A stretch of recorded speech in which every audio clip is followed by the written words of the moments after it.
Well, it's good afternoon to all of our viewers from wherever you might be around the country. It's the 2023-24 TIO NTFL Men's Premier League. It is the 7th place Tiwi Bombers taking on first place Nightcliff. I'm Ryan Sachs. Will be joining alongside me in the commentary box tonight, the legendary Stu Davis. How are you, mate? Good, thanks, Ryan. Should be a good game, this one. Tiwi's 7th on the table, but their recent form's been a lot better than that, I think. And they won 3 in a row before going down to Waratah last week, and they were right in the game at half-time last week. So at this venue, so yeah, I look for them to really put some pressure on Nightcliff today. And Nightcliff, of course, top of the table, have been pretty impressive since Christmas as well. Absolutely, and finals quickly coming in, of course, for Tiwi Bombers. In order to make finals, they're still well in it. They will need to win out the season, and of course they'll probably have to rely on some results to go against Pint and Buffaloes, but they're set for action here at Garns Oval. Yeah. We're underway with Brody Philo first hands on the ball for Nightcliff, and he thumps it down towards half forward. Carlson Cantilla back there just taps it to himself and then gets a hand pass forward, and then Heenan had the ball just spilled out of his hands in the tackle from, but Philo trying to take the advantage, but Lockie Tardrew will have the ball passed back to him, and just having some vision issues here as Nightcliff going forward.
Well, we're back. Sorry about the break there, but since all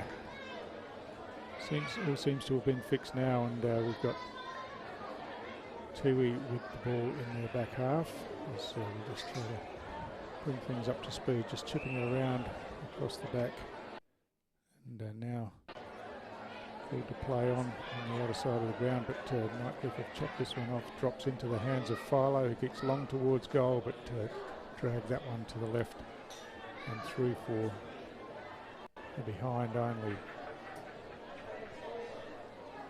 So it's Orville who will bring the ball back into play for Tiwi. Looked grandstand side, then decided to go to the outer side of the ground. It's a one-on-one contest out there, but no mark taken as ball spills to ground, and a couple of Tiwi players hovering there. Tippermanter Mary and Babui tries to break through. He's caught in the tackle by Darms, and it spills to Philo once again. He kicks forward while the mark spilled across half back. Gives Nightcliff a chance as the ball's caught up underneath once again, and umpire's giving them as much opportunity to get the ball moving as he could, but it just couldn't come out. So from the ruck contest again, Carson Cantilla wins it, and at ground level Rhett Jordan gets a quick kick out towards the boundary line. It's close to the boundary, and in fact has gone over before Cameron Wild could bring it back into play. So we're almost 16 and a half minutes into this first quarter, and it's Nightcliff leading by 10 points as in the contest it's knocked forward again. This time caught with the ball for Nightcliff was Henderson as Tiwi try to work it forward. Henderson back in the action again. He gets it dragged there, and the ball spills over the boundary line for another boundary throw in. So Desmond Tippermanter coming in to do the ruck work against Stanley Cox for Nightcliff. Tough throw into the breeze from that outer side of the ground, and didn't favour either of the ruckmen, and will be another stoppage, another ball up on the outer wing.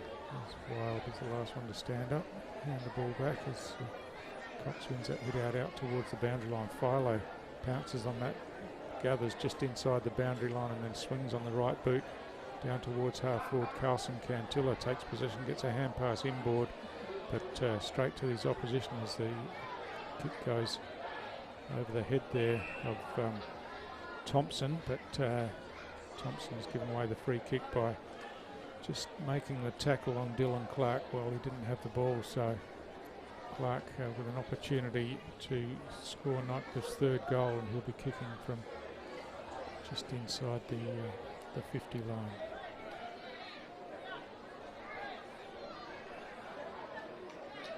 Clark's kick on the way, looks like he's allowed beautifully for that breeze. Has it got the distance? Might have just carried over the line, I think it has. So another goal to Nightcliff there, their third for the game, and Dylan Clark gets himself on the board as Nightcliff stretched that lead out to 16 points. Nightcliff kicking to the city end of the ground in this first quarter.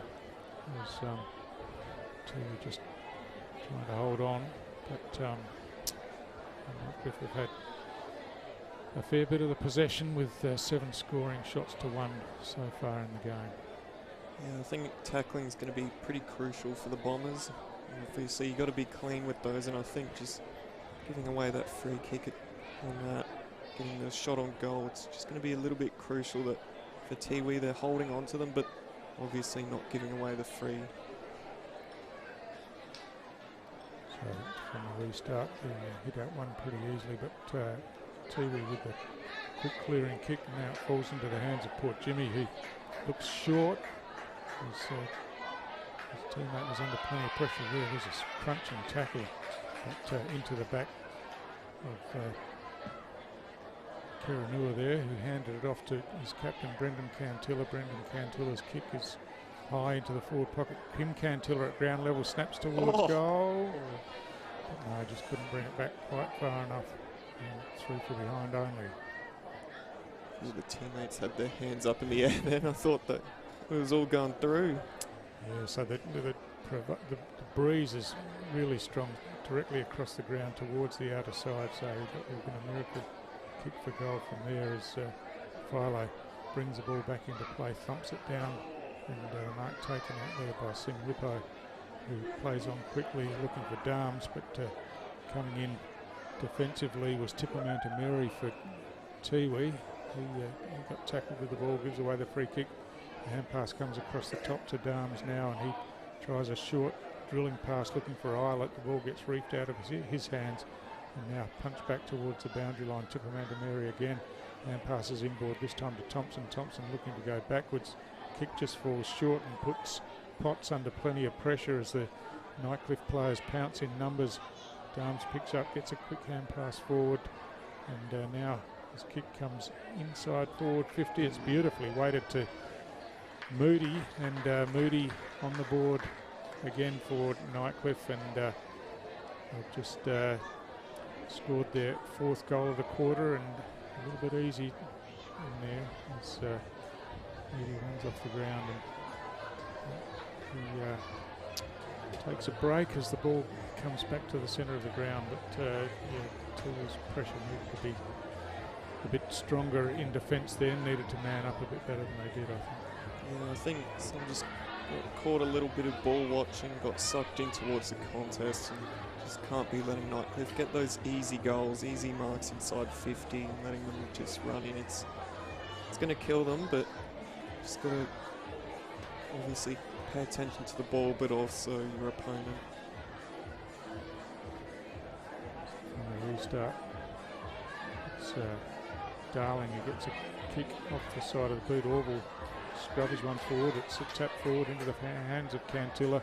Hand pass back looking for Orville again. He picks up now, swings the ball back towards goal, and at the top of the goal square, Stanley Tipalura coming out of the goal square. Just had the front position as the ball fell short into his lap really, and held onto the mark, and he'll kick for goal from no more than 15 metres out directly in front.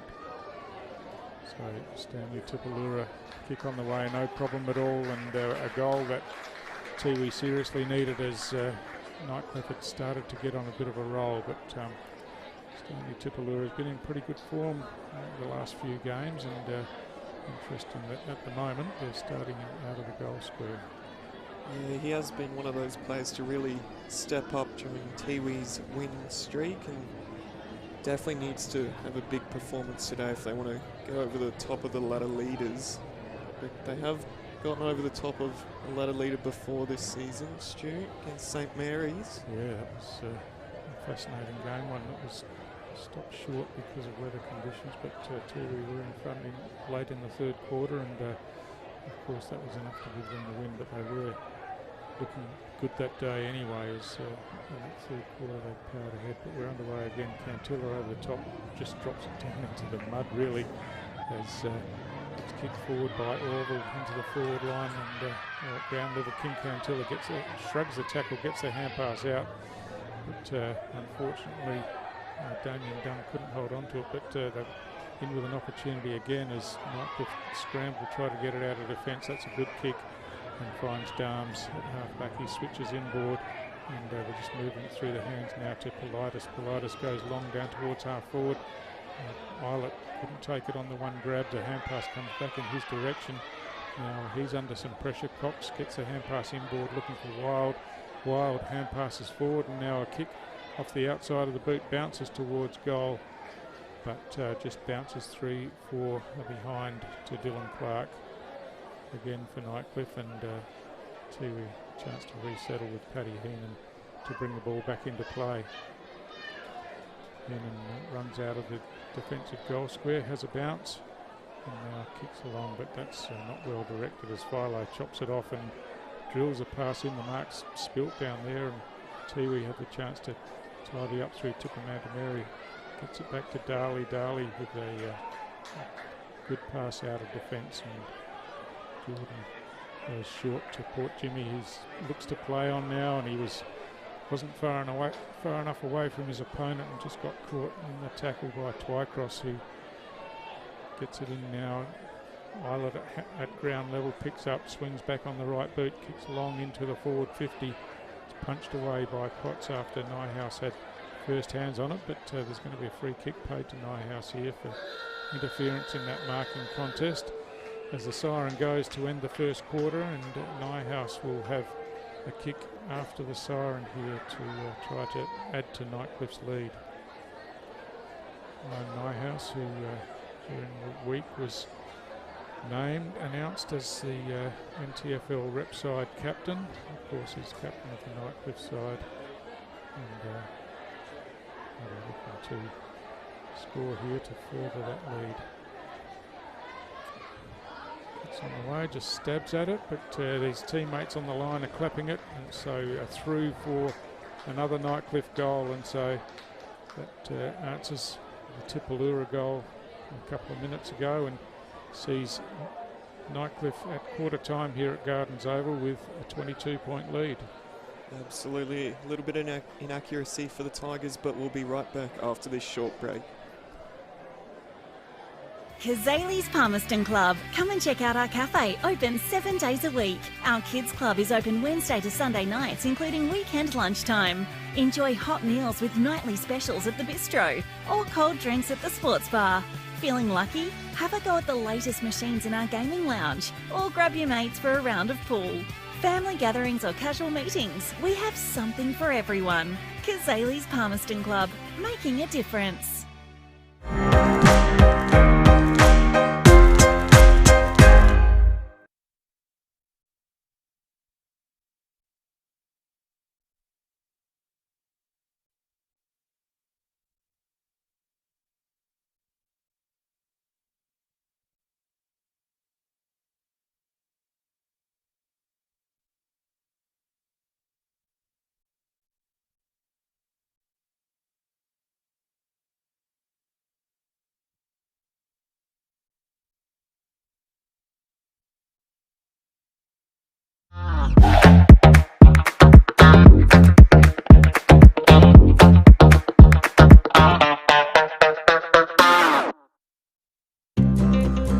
Love exploring the territory?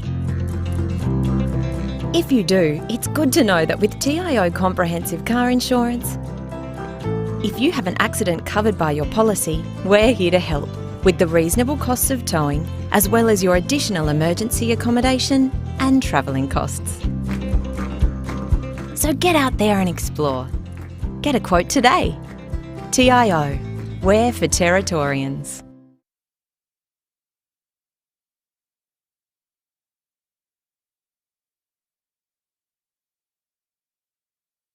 Process.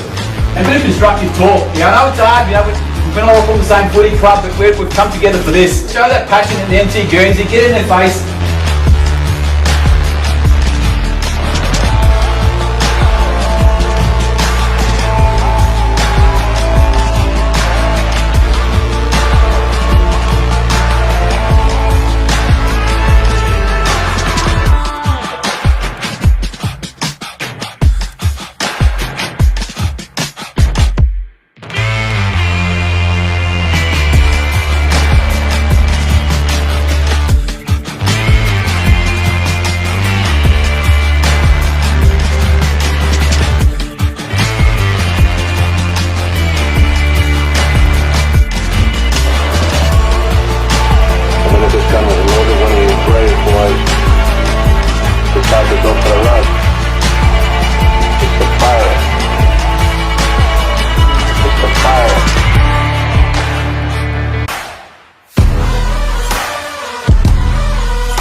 Here at TIO Stadium in Darwin.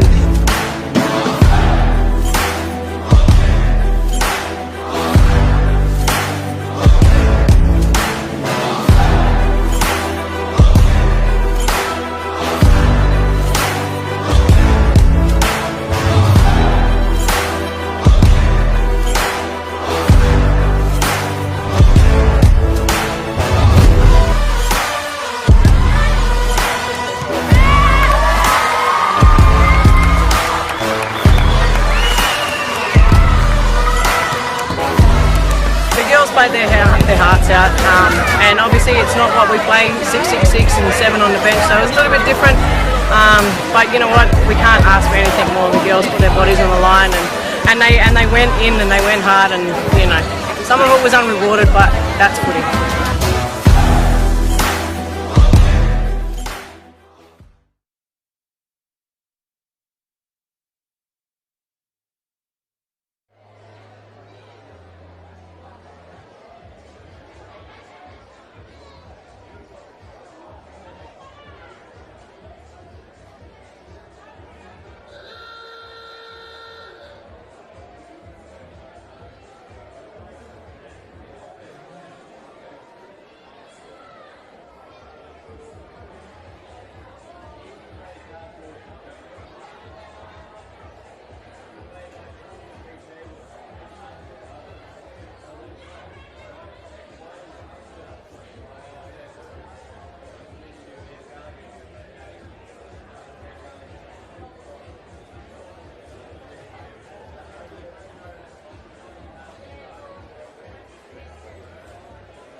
Welcome back, viewers, to round 14 of the 2023-24 TIO NTFL season, Men's Premier League between Tiwi and Nightcliff. And we do apologise to all the viewers for the technical interruptions in the first quarter. They shouldn't happen again, we hope, but moving back towards the game, Stu, Nightcliff, they've got a pretty hot start. Yeah, had plenty of the ball, haven't they? And really, the few times that Tiwi have gone forward, they basically have hit the scoreboard. So Nightcliff have dominated possession and field position so far, and looking to press that advantage in the second quarter. You can see in the middle of the ground, the cricket pitch area is pretty heavy, pretty sloppy. So the centre circle is just this side of it as we're underway again. Cox doing the ruck work for Nightcliff, but it was one down by Tipperary Mary. But it's Nightcliff who are going to break free from the centre as the hand pass comes across to Cox, who kicks long down to half forward, and Cameron Islet out in front takes the mark in his hands. He's looking for options inboard as he kicks into the corridor, punched away by Rioli, but just well read there, and the kick comes in wide and out of bounds on the full. Just got on the wrong side of the boot there from Sing Lippo, and just floated out of bounds on the full, and so to the chance to reset from the back half. Jordan just kicks down the line, and no one in the marking contest there for Tiwi, and Stanley Cox just chopped that off.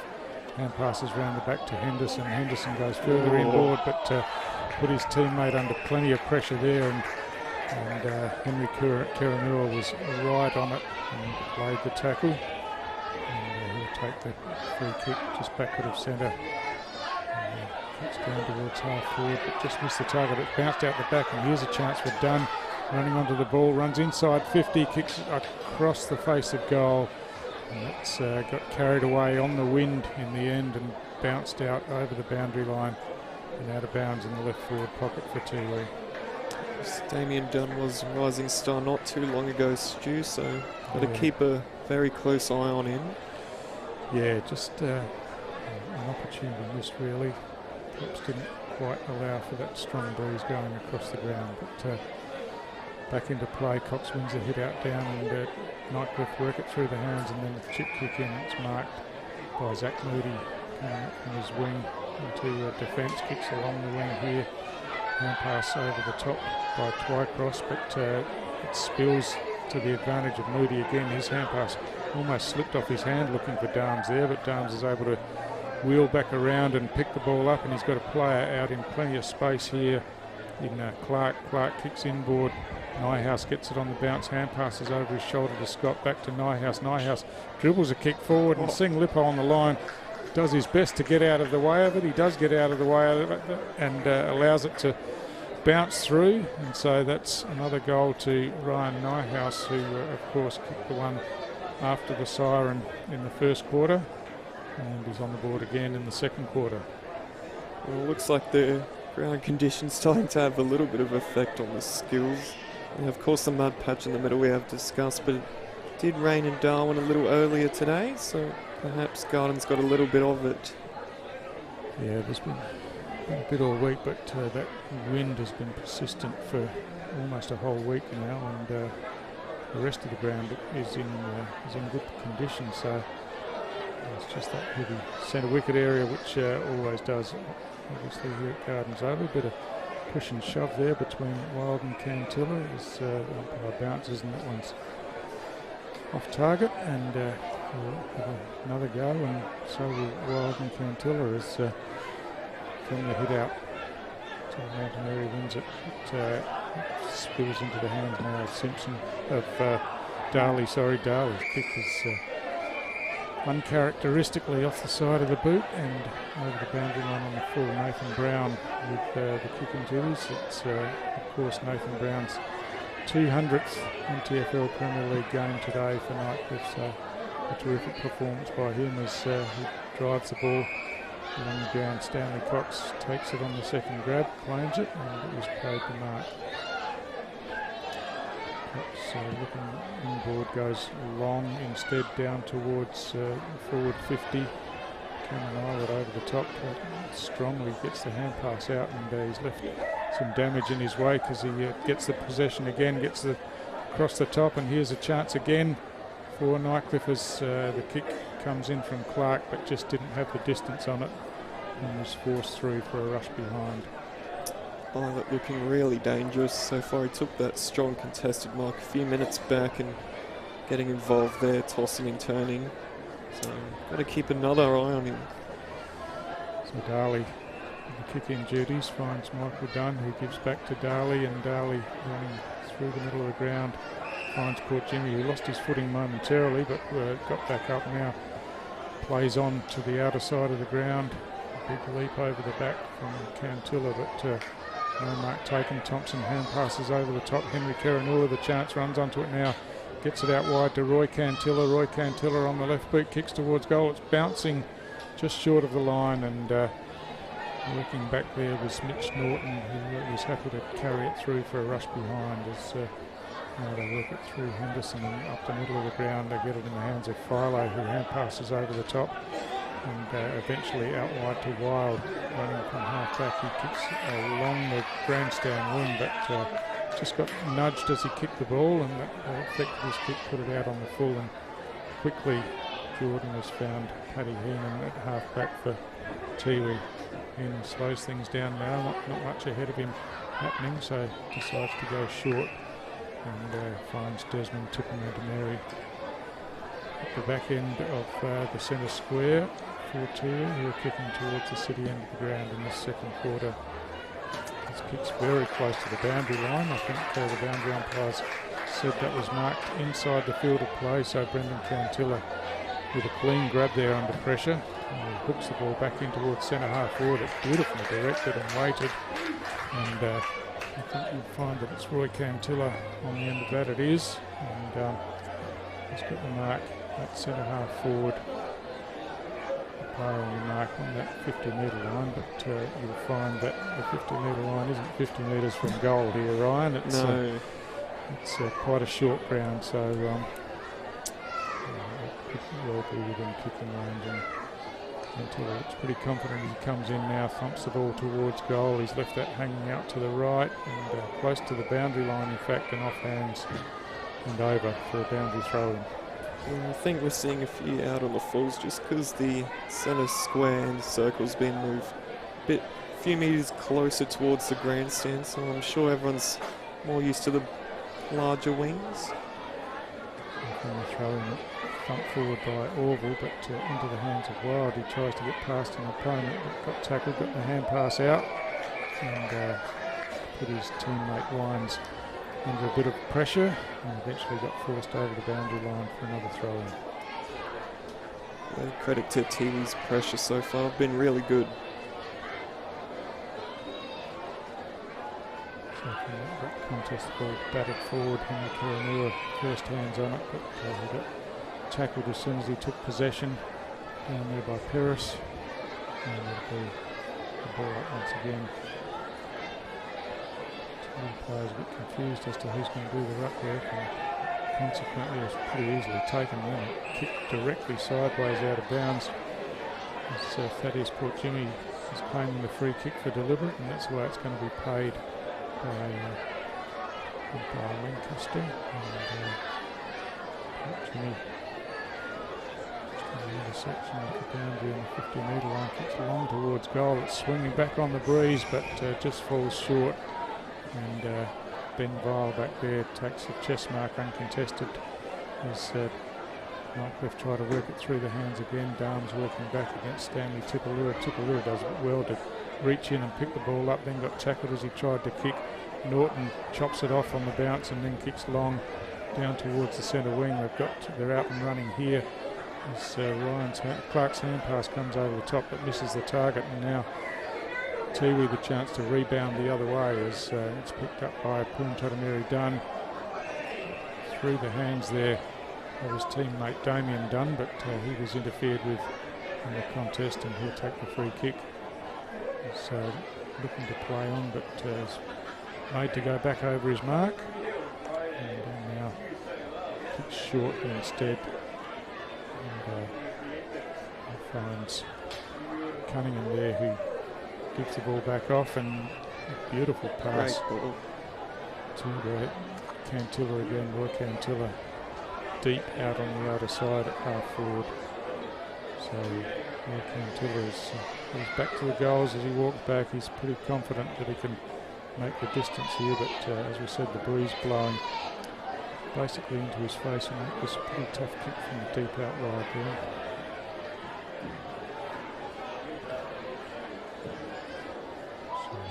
Cantilla with the set shot, sits it up on the breeze. It's going across the face of goal, and off hands it's forced over the boundary line, and another throw in.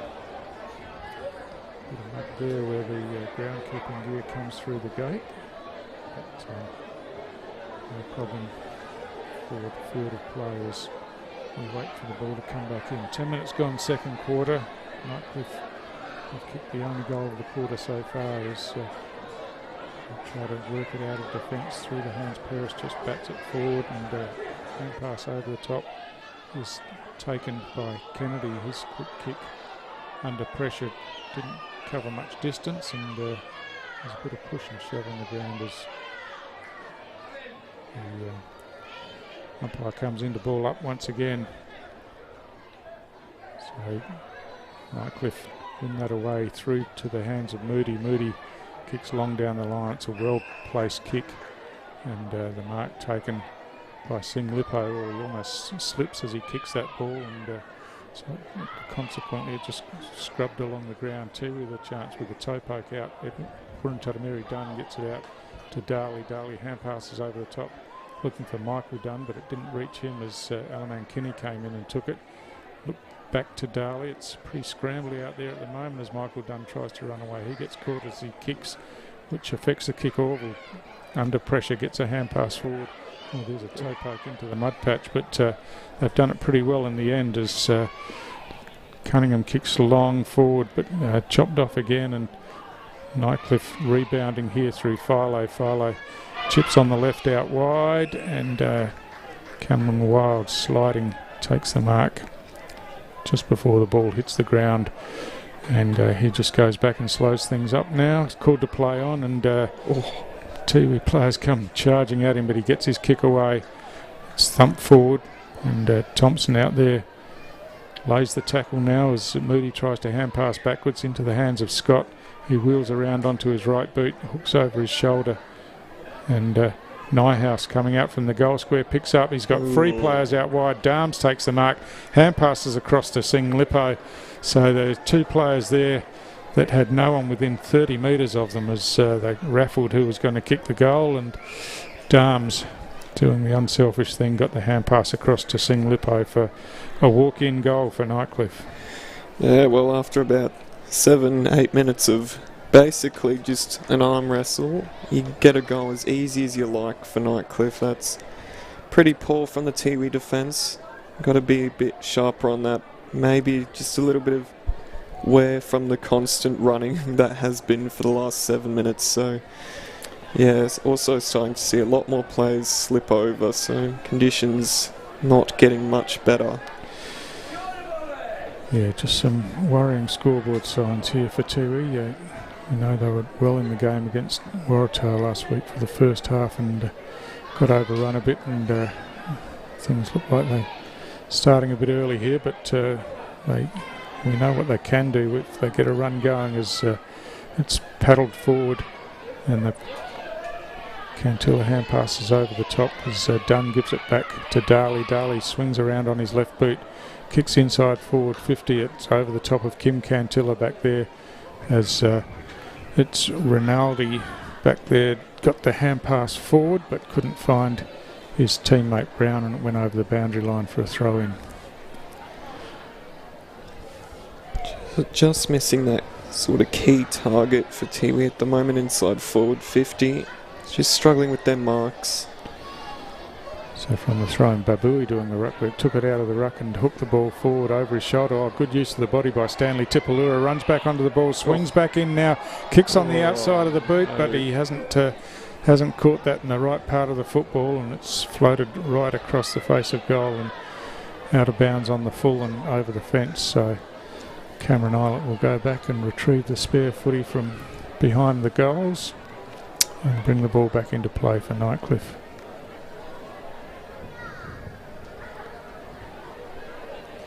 Islet now called to play on as he drills a pass around the other side, but Babui's read that one and taken the intercept mark, thumps it back in quickly but straight back into the hands of Cameron Islet, who this time chips laterally to Henderson. Henderson in short to Kennedy, and Nightcliff starting to build from the back half as Peris is in front of the ball, runs onto it now, gets the hand pass inboard, but it's chopped off by Puntatameri as at ground level it was Jerome Tipamantameri who patted it forward, and Thaddeus Port Jimmy's kick around the corner is chopped off by Billy Henderson. Well, the mark spilt in there by Moody, but was able to recover, got the hand pass across to Kennedy, and he goes short to Wines as Nightcliff slowly build through the centre of the ground into the hands of Tardrew. Lockie Tardrew had a terrific game last week, but hasn't had so much of it today, but that one's a quality kick and finds Cooper Darms out wide at half forward. Darms looking to the top of the goal square, looking for Nyhouse, just slips off hands out the back to where they're first at ground level as the ball spills to the front of the pack, picked up a left foot kick towards goal. Is a goal, and I think you'll find that was Cameron Islet who'd made his way all the way down the ground. He not long ago was in the action deep in defence, and he's been a workhorse for many years and worked his way all the way down the ground and just pounced on the loose ball and kicked through truly with his left boot. Yeah, he's got no position, no set position for Islet. He's everywhere and looks to be coming into the middle now, so yeah. Played as a forward, defender, midfielder. Yeah, spends a lot of time starting forward these days, but obviously is used regularly as an on-ball player and gets around the ground well still. So another Nightcliff goal there, their 8th for the game and their 3rd for the quarter, as Tiwi just struggling to make any impact on the scoreboard at all. As Cox wins the hit out again, then fishes the hand pass out the back to Islet. He gives to Wild. Wild ducks back around, tries to centre the ball, and the mark spilt there. Babui pounces, tries to kick off the ground, but a free kick's been played against him. Wasn't much in that, I don't think, but Jake Twycross will take the free kick. He's looking to square the ball, but that wasn't his best kick, and now a chance for Tiwi on the rebound as the hand pass comes across to Babui. Babui straightens himself, kicks long towards goal, but again offline and just pushed that one out to the right, and a behind only for Tiwi. So Paris brings the ball back into play, falls short of Henderson, who tries to kick short. He does so and finds Politis in the defensive 50. Politis again, just a slow play out to Twycross, who gives back to Politis, who ran on, and his kick falls short of a teammate out there. Not the best skills as Brock Orville running onto that one. So looking as if he copped one a bit high. Umpire said there was nothing in it, and it'll be a boundary throw in again. Yeah, I think the score doesn't really credit the Bombers all that much. I feel like they've had more shots, but ended up out of bounds, falling short. So at ground level, Philo runs away from that pack of players, but a free kick's been found and it's going Tiwi's way as Philo tries to throw it back. It slips off his hand, but Darley with the free kick. It's a beautiful pass, but the mark spilt unfortunately as the ball comes back into the hands of Brown, who under pressure tries to kick it around the boundary. Boundary umpire saying it was touched off the boot, so it'll be a throw in out at half forward there for Tiwi on the Botanical Gardens side of the ground. As from the throw-in, Carlson Cantilla wins that hit out down into the hands of Orville. Orville on the left swings it around, and coming out from the goal square, Stanley Tipalura had the sit there and timed his jump beautifully as Henderson came back trying to get a hand on it, but it was Tipalura in best position and too strong, took the mark, and he'll have another set shot after he kicked a goal in the first quarter for Tiwi, and this one badly needed as he just casually walks in and pops it through, no problem whatsoever. So Tiwi a goal on the board for the first time in this second quarter, and they'll be hoping that they can get their hands on it and put some pressure on and get the ball in their forward line and give themselves a chance to score some more before this quarter ends, as we just tick into time on in the second quarter. And it's a 33-point margin to Nightcliff. Yeah, spot on, Stu, with the goals that they need to kick. We know they can kick 3 or 4 in pretty quick succession, and of course I think Stanley Tipalura will have that role as the key target. Of course he probably needs to free himself up a little more, let him be the key target, let him take the leading lead, I guess. So yeah, he's hoping he can snag a couple more just before half time. Probably about 4 odd minutes left, I would say, Stu.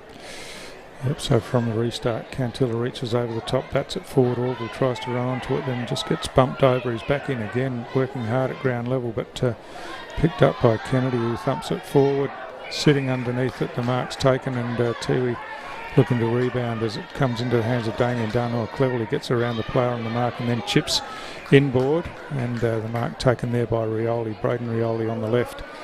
Good use of the ball again out wide, and the mark taken by Cunningham. Cunningham off a couple of steps, kicks long down towards full forward. The ball slips over the back. Here's a foot race at ground level. Babui ran into there's plenty happening there. Babui rebounded off the goal post, and the big defender Mitch Norton dived on the ball to just tap it through for a rush behind, but Nightcliff quickly underway again around the outer side of the ground as Darms on the half volley gives the hand pass to Politis, who kicks long down to half forward, and that's a good mark taken by Sing Lippo. Sing Lippo chips out wide looking for Dylan Clark, but was just too far out in front of him and slid over the boundary line for another boundary throw in. Yeah, just going to see what defensive improvements have been made thus far for Tiwi. Don't want to concede one here. Cantilla hooked it down in front of him, but it was Nightcliff with hands on the ball as Darley just tries to work it to his own advantage. The hand pass over the top from Clark missed the target, and now Orville for Tiwi chips a kick out of defence, but Nightcliff are all over this one as Peris sweeps in with the hand pass, and they work the ball into the middle of the ground now to Henderson.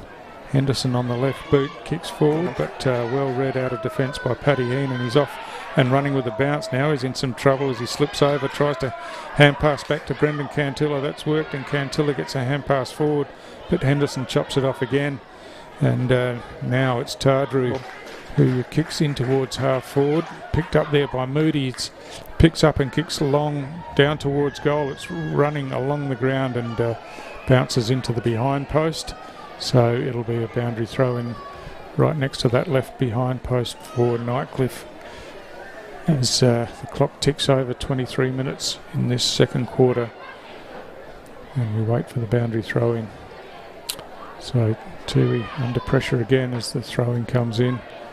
Good use of the body there by Vine. Just worked the ball down, but a couple of Nightcliff players collided by the looks there and allowed Tiwi to run the ball out. Babui has Elman Kinney out wide running, and now he moves the ball quickly, but again the kick isn't good. And off the side of the boot and over the boundary line on the full as Big Mitch Norton just says, let's settle things down a bit, and the timekeepers have helped him with that as the siren goes to end the second quarter, one in which Nightcliff added 3 goals and Tiwi got one back late through Stanley Tipalura, but it's a pretty comfortable lead for Nightcliff at half-time, Ryan. Yeah, spot on. A few scoring opportunities for both sides. Probably going astray in the end, but decent crowd in at Gardens Oval. We'll be back right after this halftime break. You know Territorians go a long way for one another.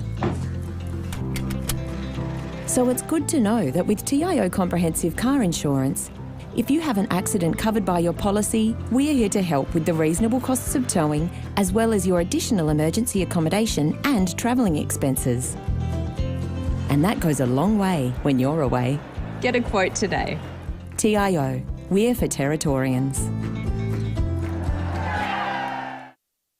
Looking for a fun day out with your family or friends? Putt on over to Palmerston Mini Golf. With our beautifully landscaped course suitable for all ages, you'll have a blast playing mini golf here at Palmerston. We offer the perfect setting for kids' birthday parties, complete with special packages to make their day unforgettable. And if you're looking to have some fun with your mates, we have you covered too. Play during the day or under lights. We're open until 10 p.m. And we'll see you around Palmerston Mini Golf. Find us at the Palmerston Golf and Country Club.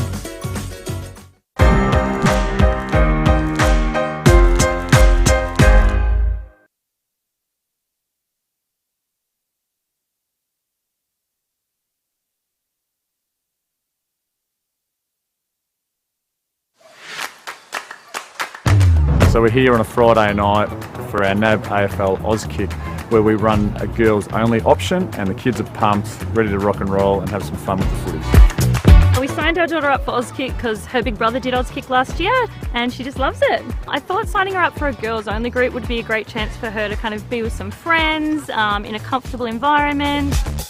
The thing about a girls only team that I think Zoe really enjoys is that she gets to run around with like-minded girls. They get distracted, they do cartwheels, they hold hands, they sing. It just makes it a bit more of a fun experience. I like Auskick because I get to play with my sister.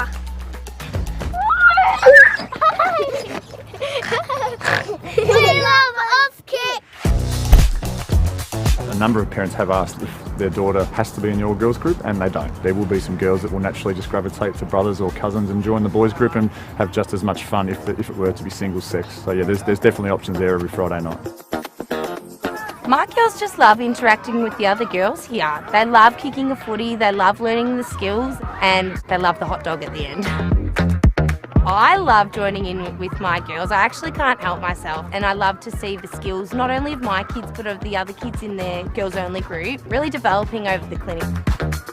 Evie just loves playing the games, learning new things. She'll be doing it then for the rest of the weekend, doing her favourite kicks, telling us how many goals she kicked on Friday night. The best thing about Auskick is that it's really fun. It's lots of fun for them. Yeah!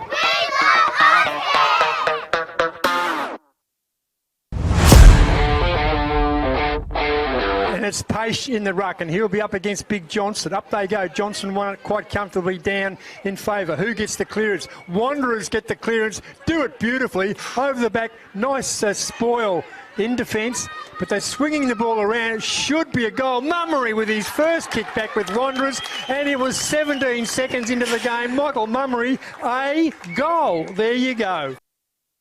Can the mark be taken? Mark can't be taken, at least by Palmerston. Mulholland, once again, gets it out. Paholke. There it is. Got one. Well done to him. And Gabriel Mulholland was very, very good there. Wanderers. The Muck-Mucks go inside. They try to straighten up. Defence was strong.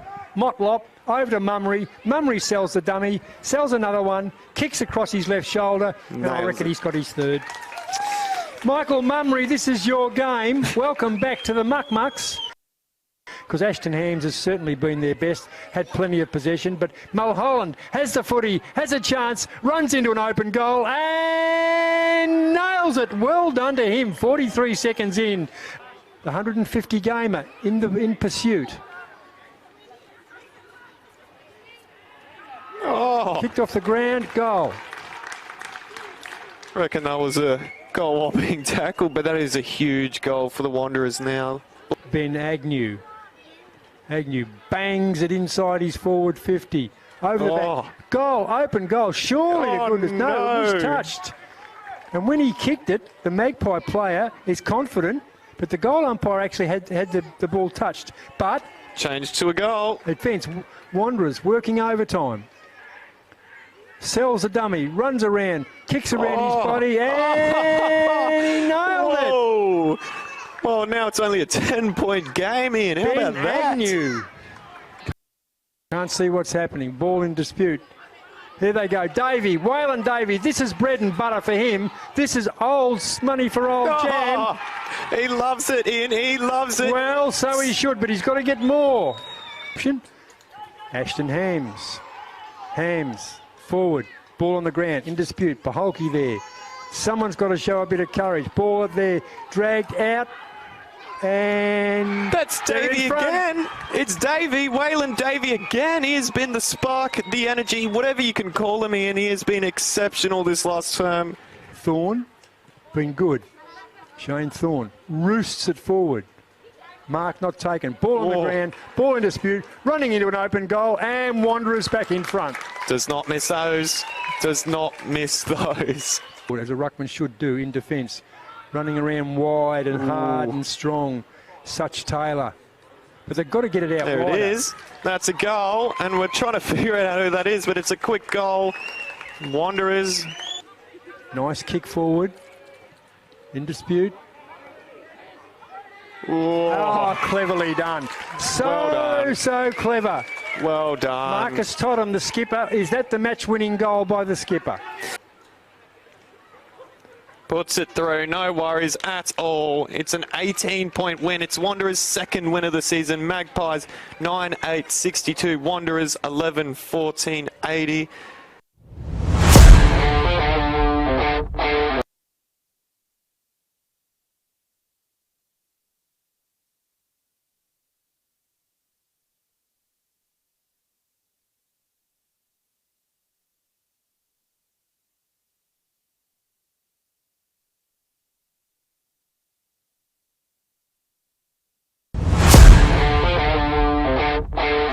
Top to Coleman, dummies one way, then kicks inside forward 50.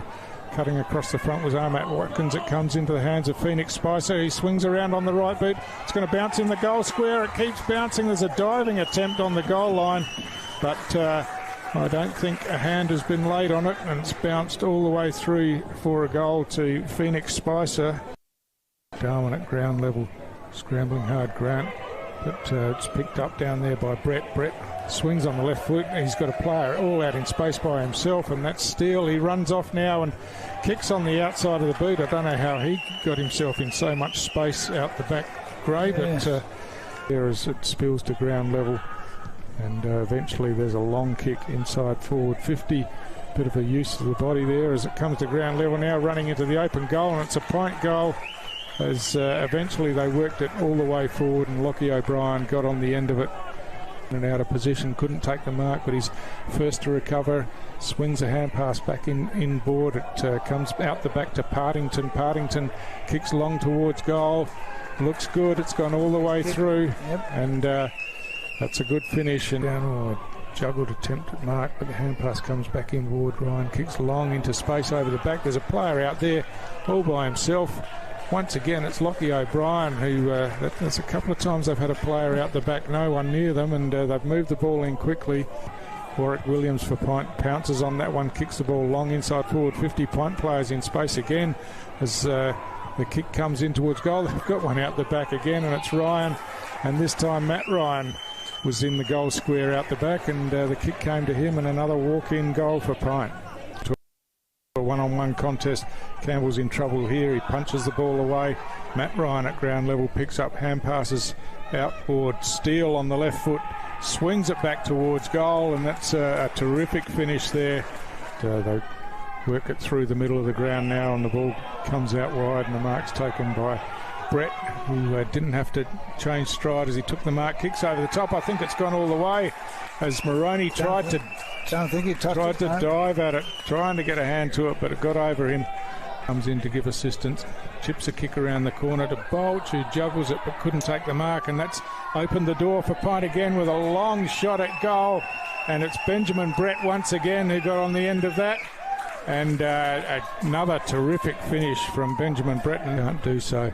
Running in there was Hill. Eventually Yaron got it forward to Jared Stokes. He hand passes out wide to Stafford. Surely this is a goal for Darwin as Stafford kicks towards goal. I think he's got his first for the night.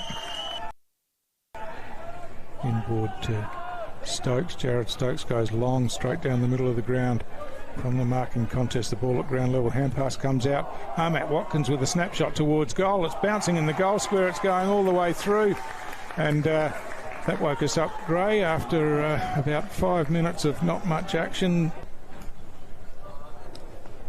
And he has indeed. Yep. And he celebrates, and so a pretty comprehensive win by Pint in the end. Just over 4 goals, and they've come here, got the job done.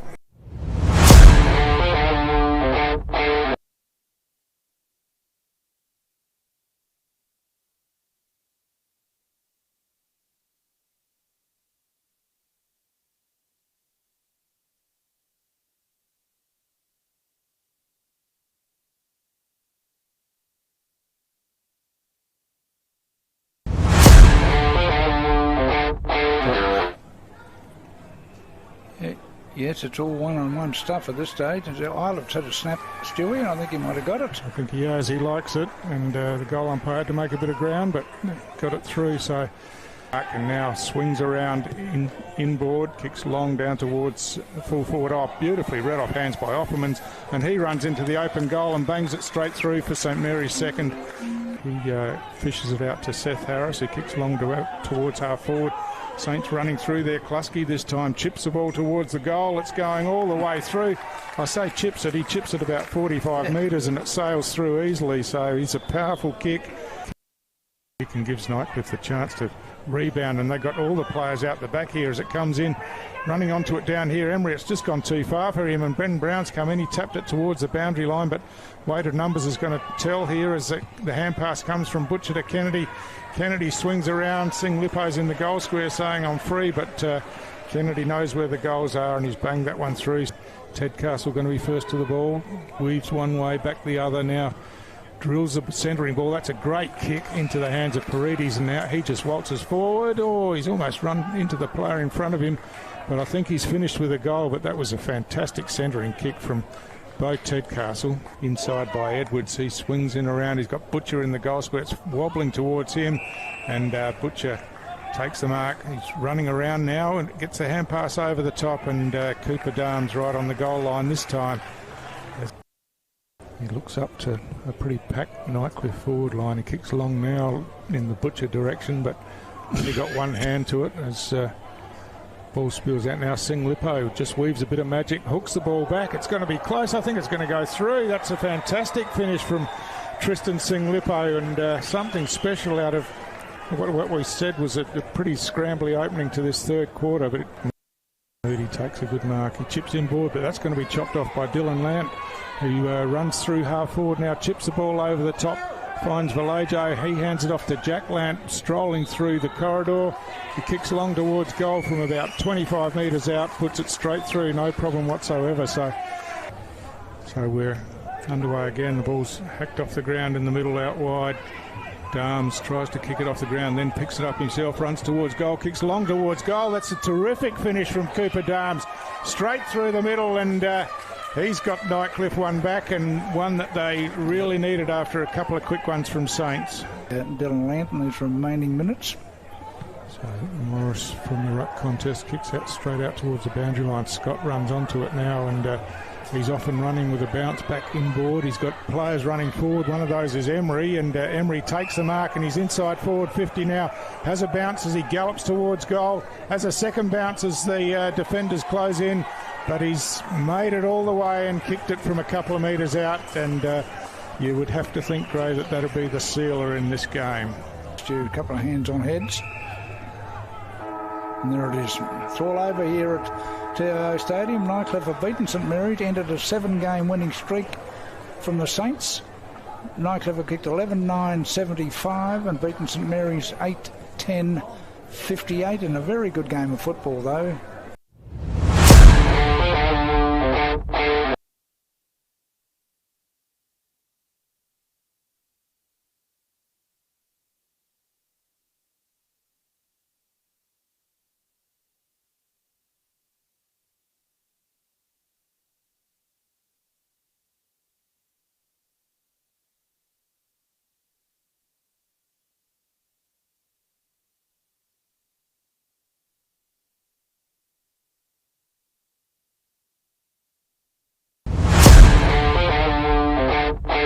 If he could get the 50 metre, but in the meantime he played on. He goes around the mark again, got himself in all sorts of trouble.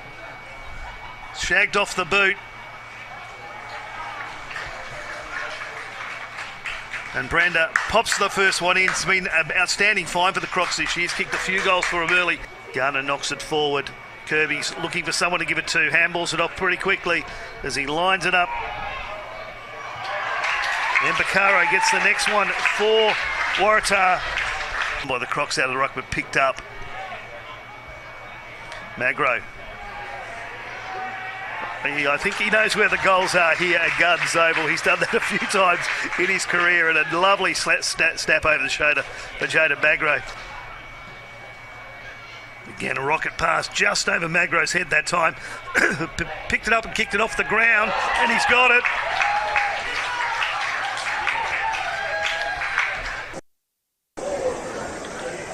Good hands again by Waratah. Of course, reigning premiers, and at the moment they're definitely looking like it.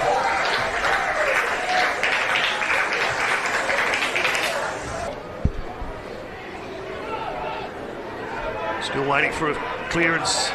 Carroll's got it, knocks it forward. And that's a goal, another one for Waratah.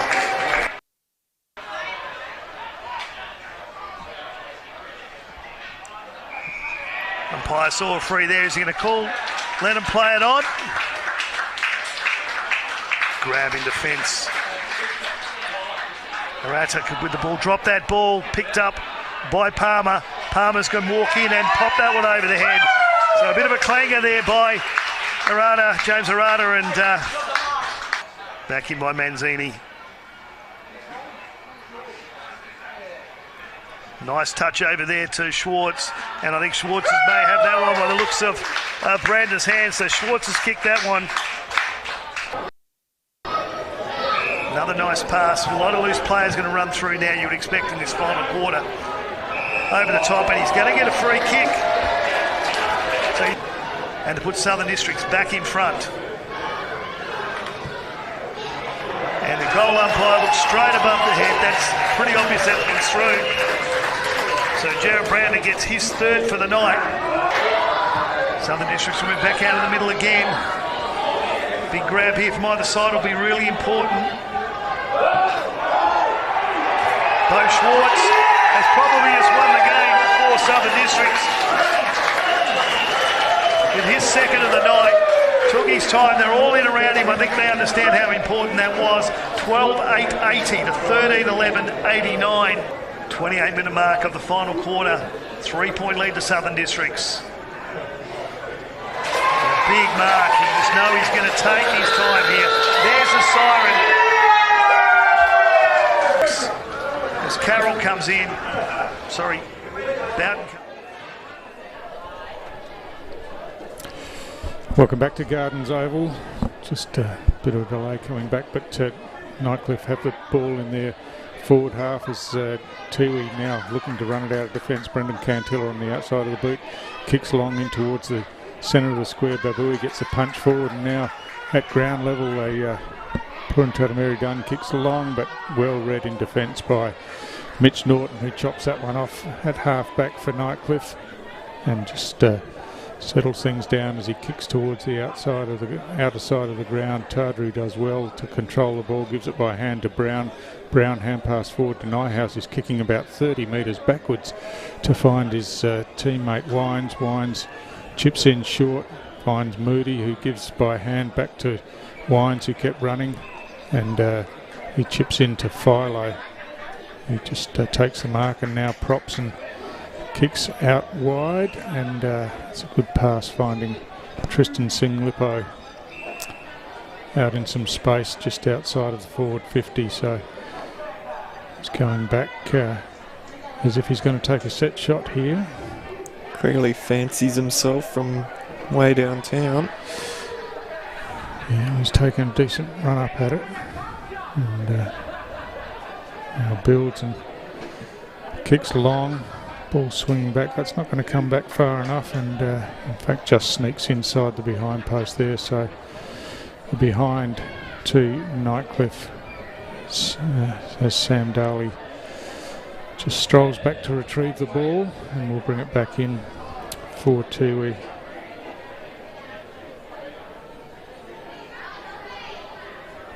So Daly runs out of the defensive goal square, kicks long to the outer side of the ground. Oh, big leap there by Kim Cantilla. Had one arm at it, couldn't take the mark, and now Nightcliff working it by hand. Gets it to Darms, who has a quick kick around the opponent directly in front of him and rolls it along the ground and over the boundary line for another throw in. So some good news for Tiwi. That point actually went down to the Crocs by 7 points not too long ago, so part one of their step towards finals. They do also need to get up in this one though, so 33 points down, got a fair way to go still. Oh, that was almost a catch and throw, and that's the way the umpire's seen it. So yeah, out of the ruck contest, Cameron Wild there. Thought he was playing basketball, I think, but free kick sees Tiwi switching the ball grandstand side. Potts goes up the middle of the ground. That's not a good kick at all, and gives Wild the chance. He gets the hand pass across to Kennedy. Oh, the goalkeeper on the line was Paddy Heenan, just battered that one down and through for a behind, and brings the ball back into play quickly to the outside of the ground as Orville just spilt the mark, but they're off and running now. As the hand pass comes across the top back looking for Orville, but it's fallen to his feet, and Philo swoops in, picks up, and now kicks forward as he's pushed, but that's a strong mark in the contest there at centre half forward for Nightcliff, and Philo calling for the hand pass. He gets it now. He's put himself under a bit of pressure as he chips the pass in and still has a player in some space, and that's Cameron Wild.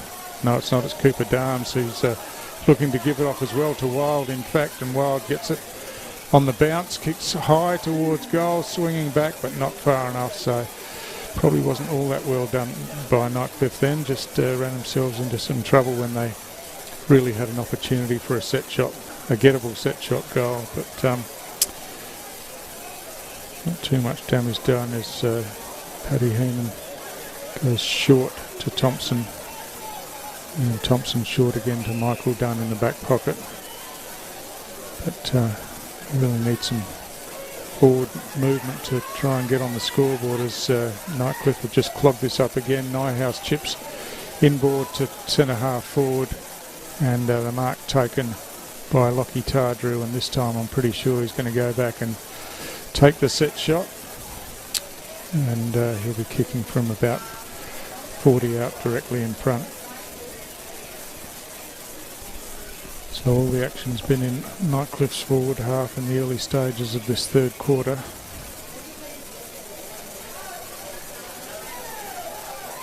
There's Tardrew's kick on the way. He's got it on line and got enough distance on it as well. So a good finish from Lockie Tardrew, of course a very experienced player from the VFL, and he's been terrific for Nightcliff in recent weeks, and gets himself on the scoreboard today with that goal, the first of the third quarter.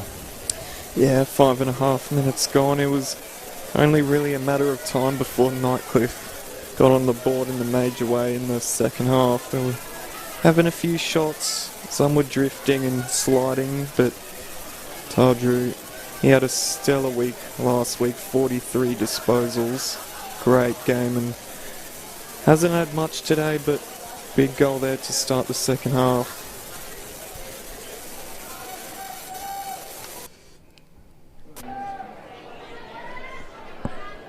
So from the restart, Paul Lancaster throws it in the air. Philo again pounces on this, gets the hand pass over the top to the advantage of Twycross. He gives it off to Clark. He kicks long inside forward 50, and Ryan Nyhouse takes the mark down there as he was feigning a hand pass, and Paddy Heenan thought that indicated that he was playing on, but everything's reset now, and Nyhouse will take a set shot about 20 metres out, 45-degree angle, kicks on the way, and no problem whatsoever.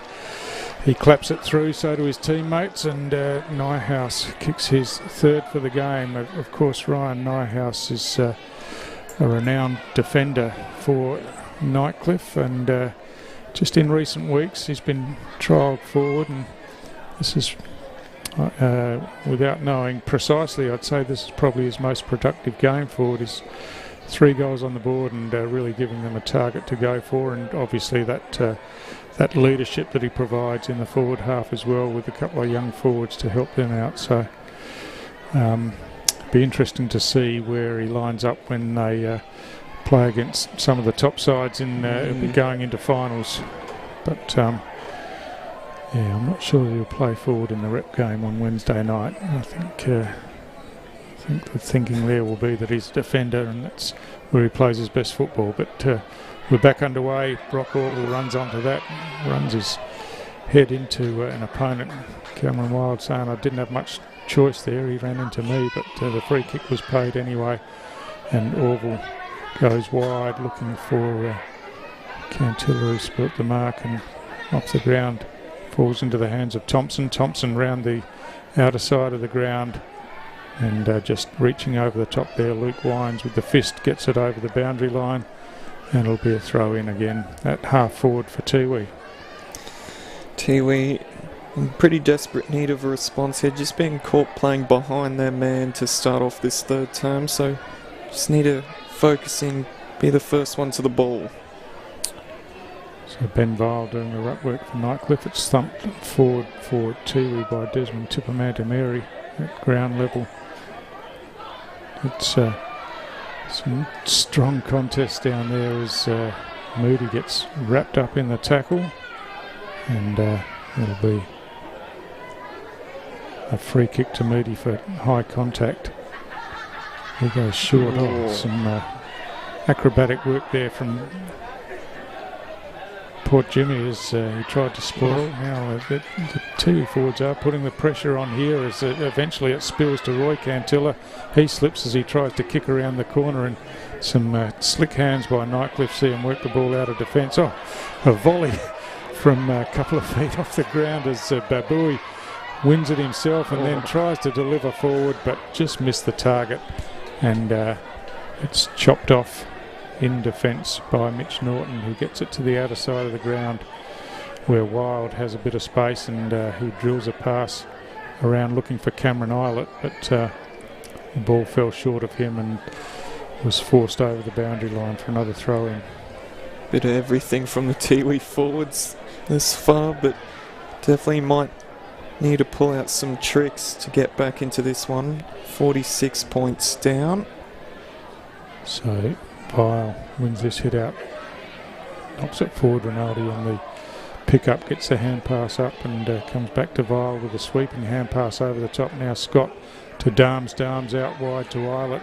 Eilert on the left foot just chips it forward towards the goal square, and Nyhouse caught behind this time. All he could do was try to force it forward. It eventually comes back to Nyhouse, who gives off to Eilert. He kicks inboard, the ball loose at the top of the goal square as Tiwi desperately try to get it out. Thompson gets a kick to it, but that's gone wide and out of bounds on the full as Wild was signalling, and he takes the free kick, chips it inboard, and he hits up Dylan Clark inside 50. He will go back now and have a set shot.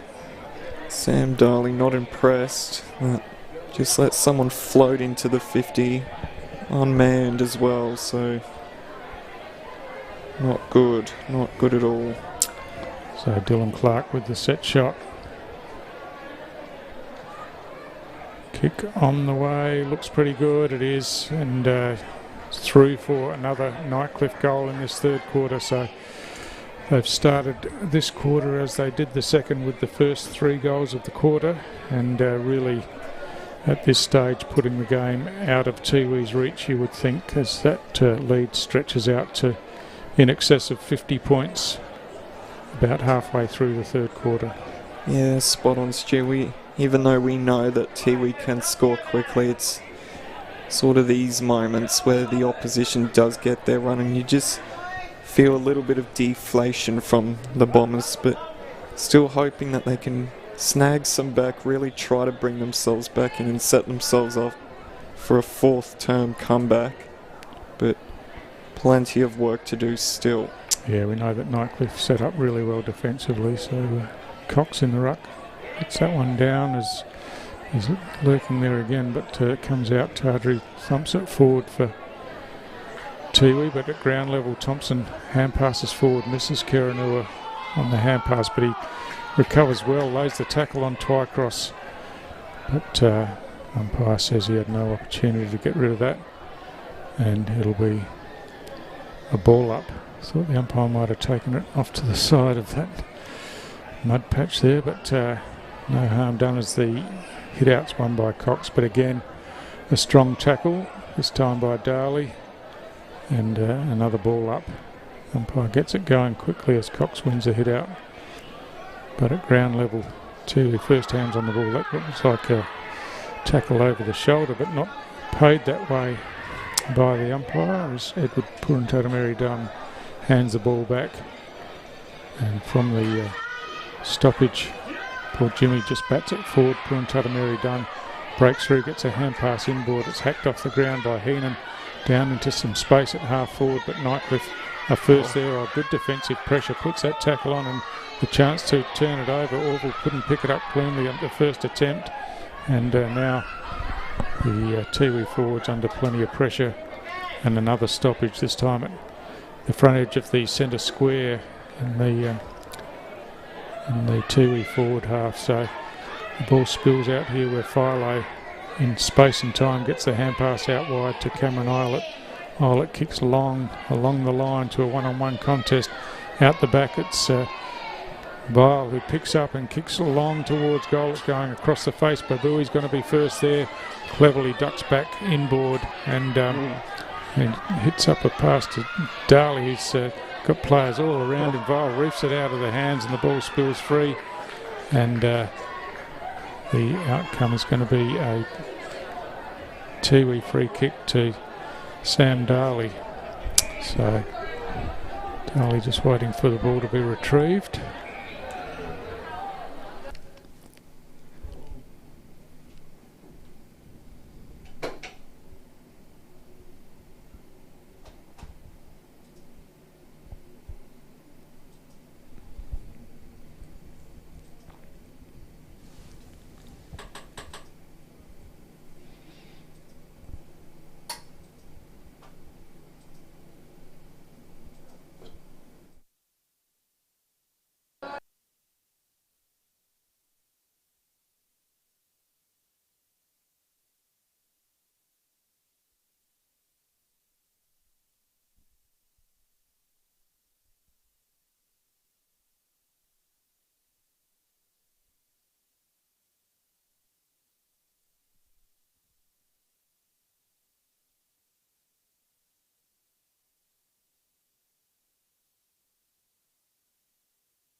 Nightcliff going forward and falls into the arms of Lockie Tardrew, who takes that mark just out the back, and he's looking to go short here into the forward pocket.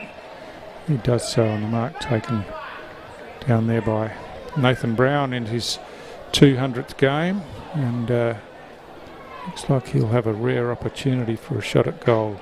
Of course, Brown,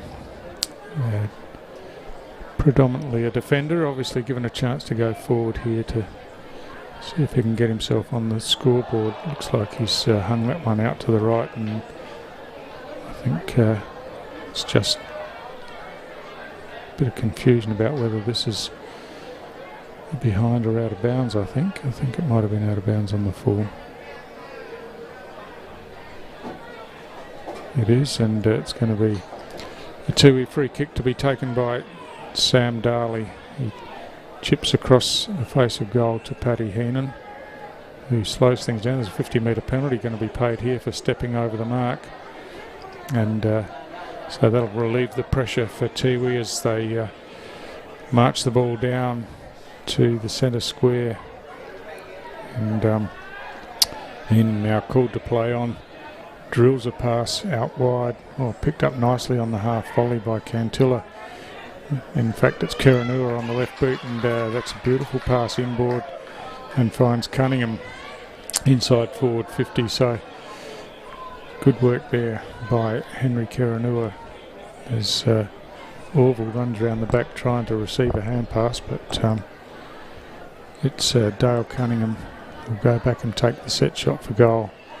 Bit of a skip on the run in, kicks along towards goal now, but he just hung that one way right and out of bounds on the full. So Billy Henderson goes through the open gate there to retrieve the football from behind the sight screen. So it's Nightcliff by 66 points late in this third quarter. Henderson goes short to Eilert on the outer side of the ground. He goes backwards back to Henderson in the goal square, and they decide to try their luck on the near side of the ground as Luke Wines runs away and delivers to Morton at half back. So not happy with this side, and going to switch across to the other side again where Eilert's made some space in front of the scoreboard. He spilt the mark but had time to tidy up with the hand pass. The kick forward is chopped off by Thompson. Thompson chips short, but just a bit too long there for Kerenua, but he recovered well, got the hand pass off.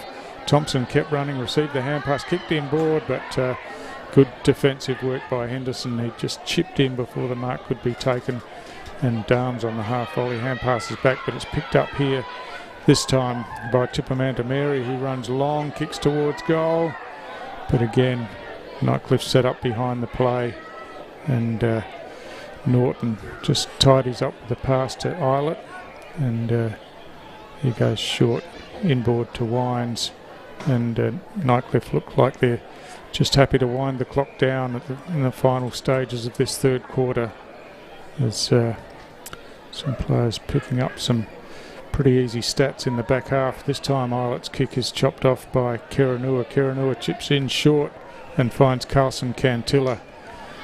Cantilla moving the ball on quickly, sees Cunningham at half forward. He hand passes off to Orville this time. Orville on the left boot. It just falls short in the goal square. Norton punches away, then goes back and chases it, forces it forward.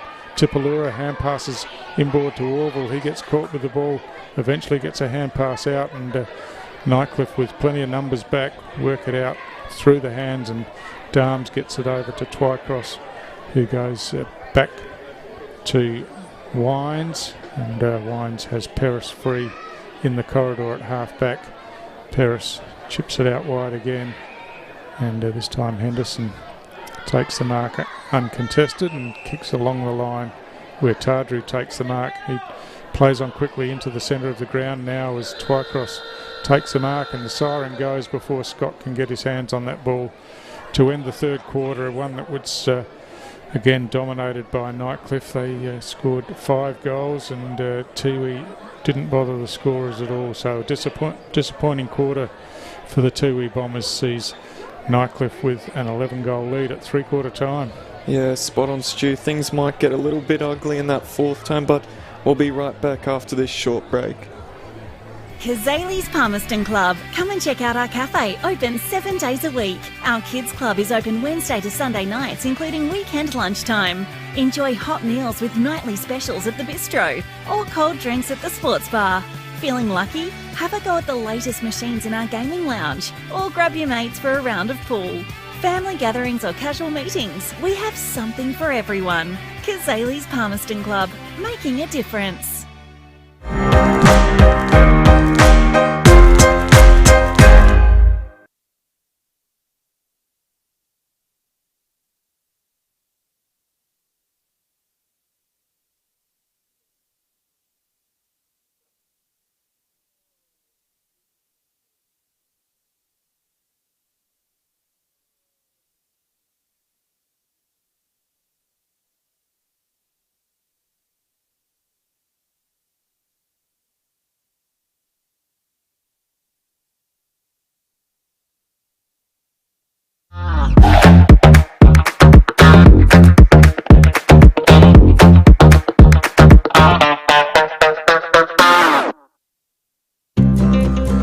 Love exploring the territory?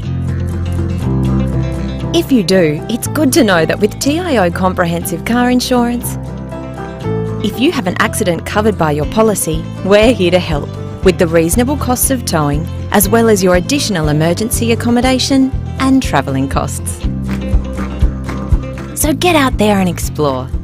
Get a quote today. TIO, we're for Territorians.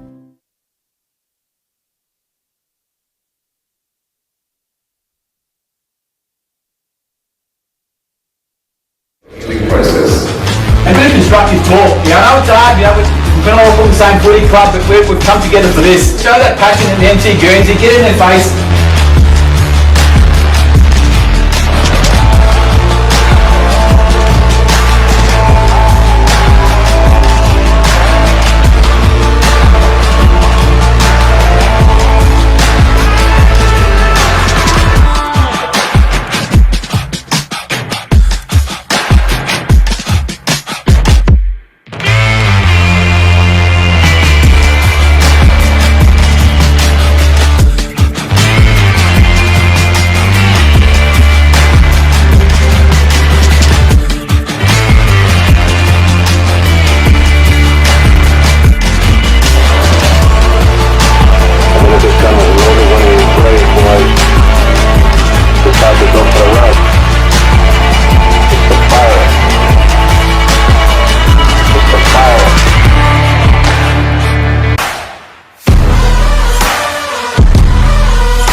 Let's get this game underway here at TIO Stadium in Darwin.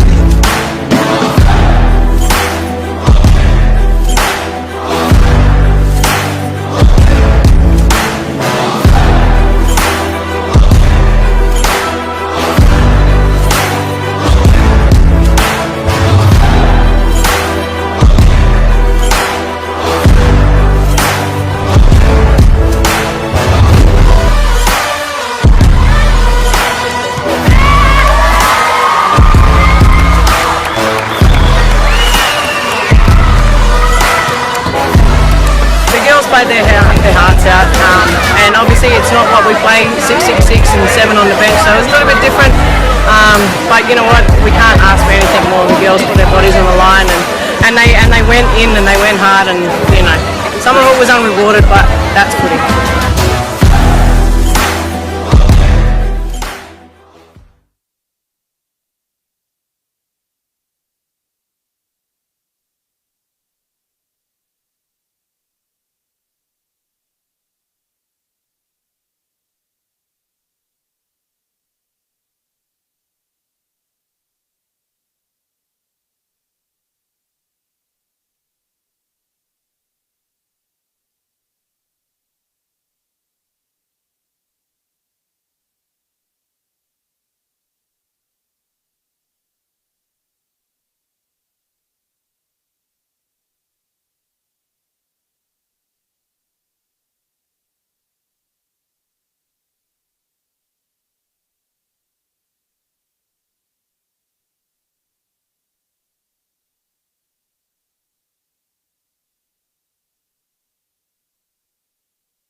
welcome back, viewers. Round 14, the 2023-24 TIO NTFL Men's Premier League between Tiwi and Nightcliff. Well, Stu, it's looking pretty ugly for Tiwi with their season on the line. Yeah, absolutely.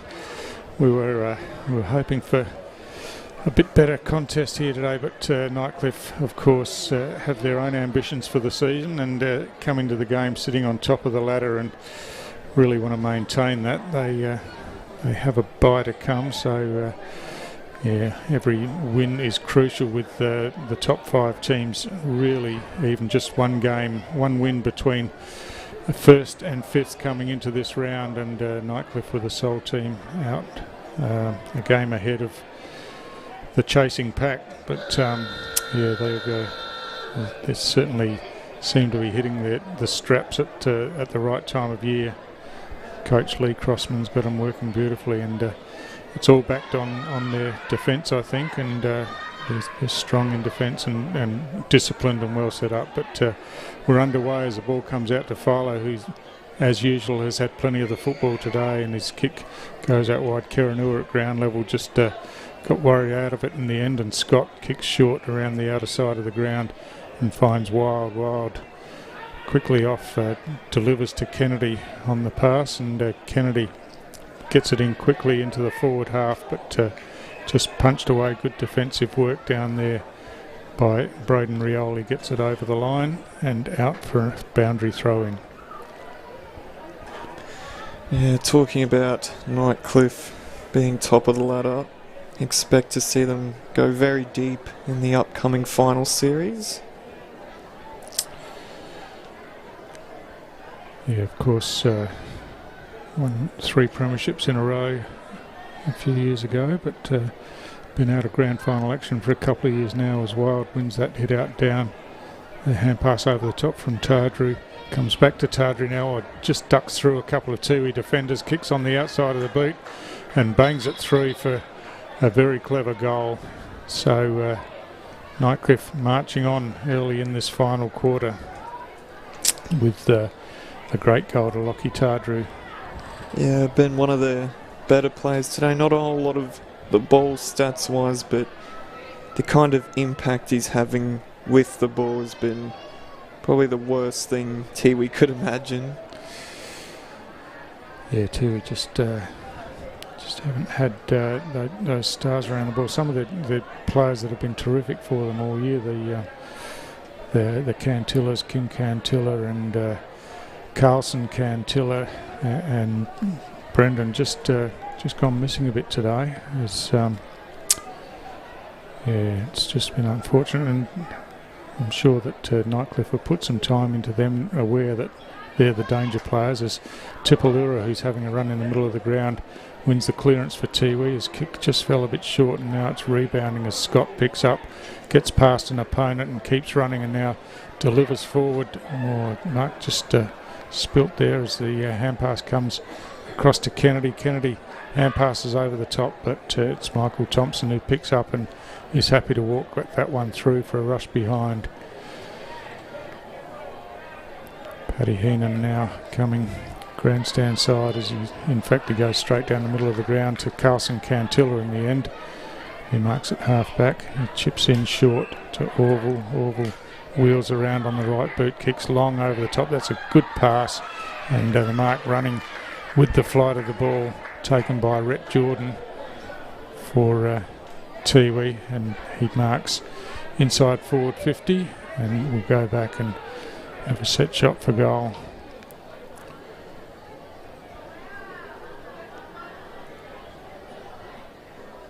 So Rhett Jordan looking to get to his first score for the second half. This one's going across the face and falls short in the goal square, and that's a terrific mark taken down there by Moody, who hand passes off, and Nightcliff clear away to the outer side of the ground again. Nyhouse a long way up from full forward, chips over the top and finds Dylan Clark in some space. Clark just slows it down now and then pinpoints a pass to Tardru out wide. Tardru going short again, and just good skills in the build-up here as Rinaldi takes this mark and now delivers inside forward 50, and again has hit the target out there. And again, it's Brown who clearly has been moved forward in this second half. Jacob Brown takes the mark, and we'll go back and have a set shot from deep on that outer side of the ground, just inside the boundary line when he's kicking the ball. Kicks on the way, it's going right across the face of goal, and good mark taken there. I think it's Cameron Wild who just read the drop of the ball as it was held up in the breeze. And Wild's been a good player again today, and he'll have a set shot for goal, only about 10 metres out, but the angle's pretty tight as that breeze will be right behind his back. Kicks on the way, and I think he's just pulled it to the left and are behind only for Nightcliff. So Heenan runs out of the defensive square, has a couple of bounces now, and passes out wide to Dunn. Dunn goes long down towards the centre of the ground. Cameron Islet in front, had the ball knocked away from him. Cox cleverly hand passes over his head, knew that the teammate was there, but Darley's read it. But his kick is chopped off by Henderson, just backward of centre for Nightcliff, and he kicks in short to Islet in the middle of the ground. So Nightcliff often prepared to just chip the ball around until they can find something that they like going forward, as this time it's Politis who goes long to half forward and picked up by Wild at ground level, got it to Moody. Moody hand passes across, and then Wild kept running. He receives now, tries to run through some Tiwi opponents, got caught with the ball, and Orville it was who will waste no time taking the free kick and kicks out wide to Thaddeus Port Jimmy, who goes short to Thompson. Thompson chips short looking for Cunningham, but just a bit too high for him and slipped through his hands, and now Henderson delivers. It's a good pass, and Tardru on the end of this one again at half forward, looking to move the ball on quickly, kicks high to the top of the goal square. Off hands, it's Nyhouse at the back of the pack, swings around on the right boot, and he's kicked another goal for Nightcliff, and Nyhouse now has kicked one goal in each of the 4 quarters, and that brings up his 4th, and Nightcliff marching on again, stretch that lead out to 81 points, and it's looking pretty ugly for Tiwi, Ryan. Yeah, spot on. Although Nyhouse proving his worth to be the NTFL rep squad captain, announced yesterday, late afternoon. But yeah, for Nightcliff, what they've done really well today is getting to the ball first and being in front of their opponents. Been really well, and you can probably see it with all the marks they've been taking, and those inside 50s usually turn out to be a score, yet if you look on the other side for Tiwi, most of their inside 50s, it just kind of bounces straight back out. Yeah, that's right. Nightcliff set up really well. Disciplined defence as Orville wins the clearance, kicks long inside forward 50, and Nightcliff first hands on the ball again, but spilled out, and now Cameron Islet is mobbed by a couple of Tiwi forwards as he's taken to the ground, and it'll be the ball up inside forward 50 for Tiwi. Just haven't had the targets forward, have they? And no, he's spot on. They haven't been able to manufacture goals another way either. So from the restart, it's one down pretty easily, and through the hands, Nightcliff work it out the back. Islet gets a hand pass to Darms under pressure, and Darms swings around on the left boot, but this one, Tipalura spilt the mark, and seeing Lupo somersaults forward and then gives the hand pass off, but it now falls into the hands of Orville, who had an air shot. That one's pinched by Michael Dunn, kicks on the outside of the boot, and I think he might have manufactured a goal here for Tiwi. That was a bit of a comedy of errors coming out there, but some stuff certainly worth watching. Tristan Singh Lupo, a big forward somersault, and just kept going and gave the hand pass off. But in the end, it was a good Michael Dunn goal for Tiwi. Well, I don't think it really matters how they come. It just matters if they That was just a bit of everything. Somersaults, people flying everywhere, and a goal out of thin air. But yeah, about 5 turnovers in 6 seconds, and in the end, Michael Dunn was on the spot. So Tiwi get one back in the mid stages of this final quarter, but just really haven't been in the contest since pretty early in the game, as Cantilla wins a hit out, but Darms, the clearance kicks down straight down the middle of the ground, it's chopped off, and Tiwi bring it away grandstand side, as it's kept in play by Rioli, who hand passes back inboard. Thompson kicks away, but that's not his best, and Tardri chops it off and just thumps it straight back in, and this time Brown again on the end of it has another opportunity with a shot at goal, and I think they're looking for him a bit, and he hasn't been able to deliver yet, but maybe this is his best opportunity yet.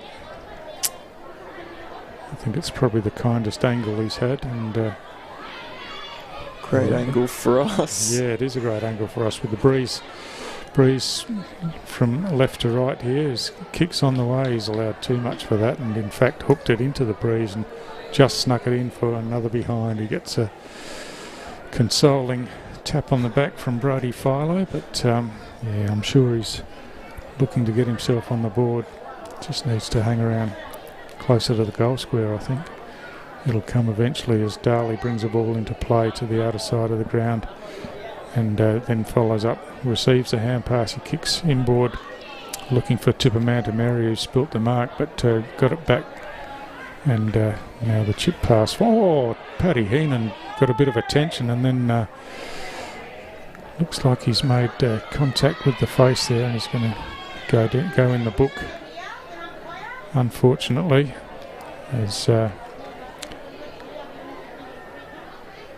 it's going to be Dylan Clark who will receive the free kick, and the 50-metre penalty. No, it's not a 50-metre penalty as well.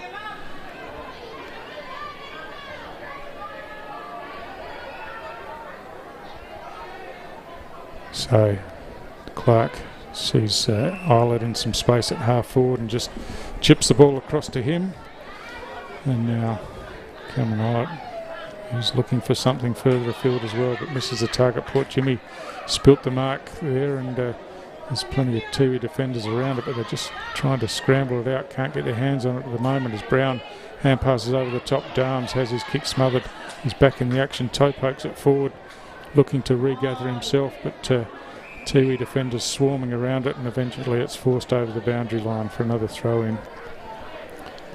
Maybe it's time, Nathan Brown, maybe it is. He just needs to get on the end of an easy one, doesn't he? But boundary throw in that left forward pocket for Nightcliff, as Vine hooks it back, looking for Kennedy at ground level.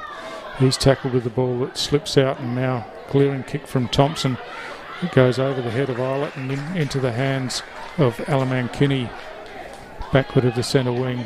He plays on now around the boundary line on the bounce. It gets to Kim Cantilla, but he had the ball stripped out of his hands and then laid the tackle in the end, and it'll be a ball up as Jake Twycross hands it back to the umpire, and from that ruck contest, thump forward, Henry Karanua runs onto it, chips the pass forward. That's a better looking forward entry, and the mark's been taken. I think it might be Kim Cantilla on the end of this one. It is, and so Cantilla with the chance to put another Tiwi goal on the board. So they've kicked one in this final quarter. Nightcliff have kicked two, so a chance to even up the ledger on that score as Kim Cantilla, who's had a pretty quiet day again. He was electric early in the season, but just been a bit quiet recently. His kick's on the way. I think he's left this one out to the right. So an unfortunate miss there, and Nightcliff bring the ball back into play pretty quickly as Norton, in two minds, eventually chips into the back pocket, and they look to build again. Confusion there as Now they've put themselves under pressure. Cameron Eilert gets tackled with the ball. It slips out in the tackle. Could have been penalised perhaps, as gets another hand pass out, and Kim Cantilla's slung to the ground without the ball by the looks of things. So it's going to be a Tiwi free kick eventually. And Cantilla with a chance to make amends for his missed set shot just recently. As the angle's pretty sharp here. So just looks like he's going the drop punt from that tight angle, kicks towards goal, but again he's missed to the right, and behind only as Luke Wines jumps the fence and goes to retrieve the footy to bring it back in. So the clock ticking towards 15 minutes in this final quarter. Bit of the sting's gone out of the game, as Nightcliff would be happy with their day's work and just happy to consolidate the lead that they have as they go to the outer side of the ground. Cox at ground level, hand passes forward, and now off and running is Clark. Clark goes long inside forward 50, and a Brown again on the end of it out there in some space, and he'll go back and have another set shot. It's got to be it. It's got to be. It's at a few now. So just getting the angle right behind the player on the mark, and just trying to get some grip in the hands as he comes in for the set shot again. Jacob Brown in his 200th game, kicks on the way, but this one's no better. He's missed off to the right again, so he's had 4 or 5 chances but just hasn't been able to get that goal on the board to celebrate his 200th. If he doesn't get one, I'm sure his teammates will let him know all about it. So Darley short to Michael Dunn. Michael Dunn chips out wide to Damien Dunn.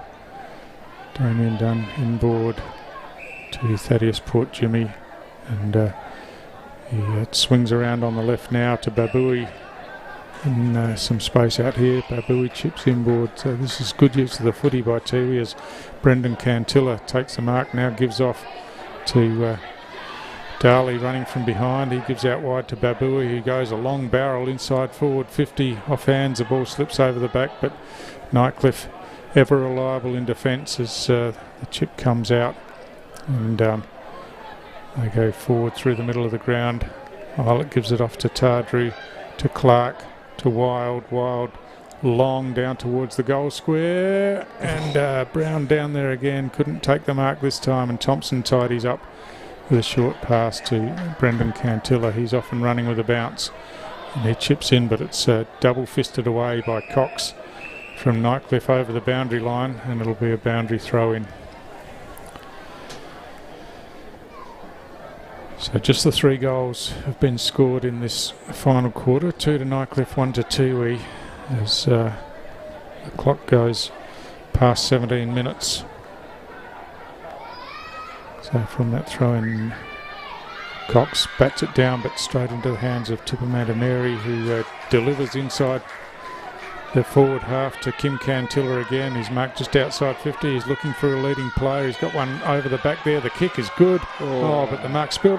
Cunningham at ground level just spilt the mark. Almost had a second chance, but again, it's Mitch Norton working hard to get back in defence and force through a rush behind. But again, a missed opportunity for Tiwi there.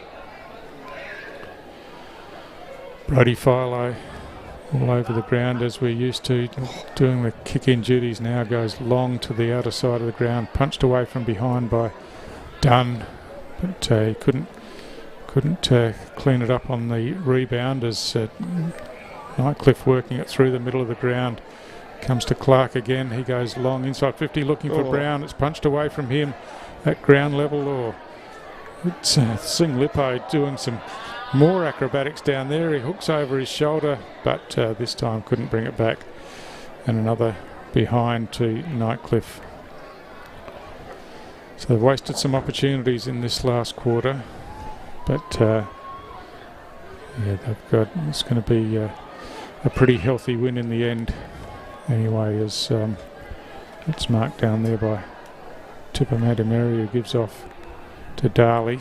He chips short in the back half as Dunn switches across the ground, looking here for Braden Rioli. He looks to be in a bit of pain down there, but takes the mark, kicks on the left foot. I don't know if that's because his right was injured, but Port Jimmy picks up nicely, gives to Karanua. Karanua delivers inside forward 50, and again good use of the footy inside forward 50, and another mark to Kim Cantilla, who's come to life a bit in this final quarter in the forward half for Tiwi, and had a couple of touches, just hasn't been able to get a goal on the board so far, as he has another set shot, this time from out wider in front of the Nightcliff coach's bench there. So Kim Cantilla has hung that one out to the right as well, as that one's not going to come back far enough at all, and just scrapes through for a behind. Luke Wines brings the ball back in, and he goes short to Politis. Politis chips back to Wines in the corridor. So Nightcliff happy to just chip it around Cameron Islet. Out wide again to Peris, and being directed to go backwards to Islet. So he's called to play on now, and goes out wider to Henderson.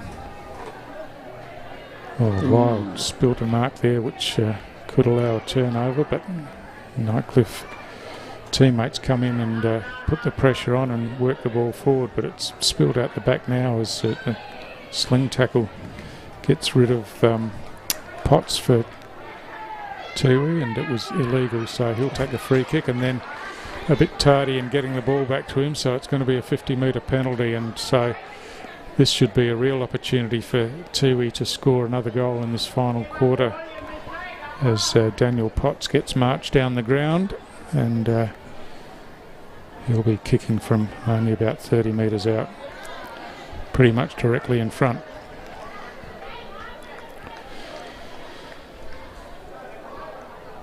So Daniel Potts for Tiwi with the kick on goal, and this time he's made no mistake, straight through the middle, so a second goal for the quarter for Tiwi, and they've just about held their own on the scoreboard in this final quarter, as Nightcliff have just taken their foot off the pedal, I think, a bit, Ryan.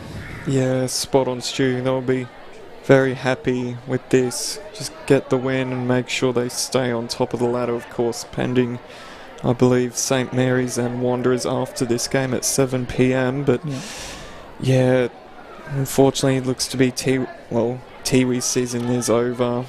Only a couple minutes to go, but I think Tiwi, they had a few opportunities this last term and just went astray, and would have been nice, I think, just for them to nail those, go back. I think maybe a little bit of panic from the scoreboard.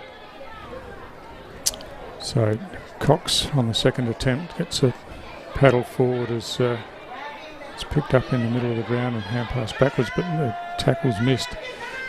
Comes back out to Wild now. He swings a hand pass over the top to Tardru. Tardru short, and Philo on the second attempt takes the mark. And he's looking to move the ball on quickly now. Swings onto the left boot. Kicks out wide. That was unusual. I don't know if it was meant, but it was well directed. Scott took the mark, and he chips in short and finds Clark. And Clark has found Brown, who got some space, and surely. Here Ryan, we go. Surely, Ryan. Come on. Give the people what they want. Call it through for us, Come Ryan. on. We're all behind you, Brown. Come on. Had a few opportunities on a bit of an angle. 30-odd metres out. In his 200th in the yellow and black.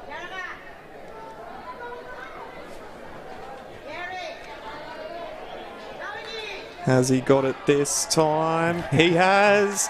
Get around him. Get around him. He's done it.